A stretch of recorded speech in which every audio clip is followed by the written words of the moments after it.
சிங்கத்தின் மேலும் நடந்து வலு சர்வத்தையும் மிதிப்பாய்.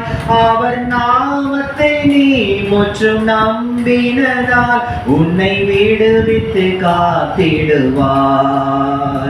அவர் நாமத்தை நீ முற்றும் நம்பினதால் உன்னை விடுவித்து காத்திடுவார்.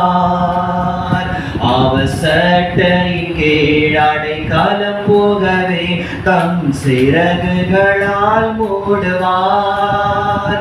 அவர் சட்டையின் கீழ் அடைக்கலம் போகவே தம் சிறகுகளால் மூடுவார்.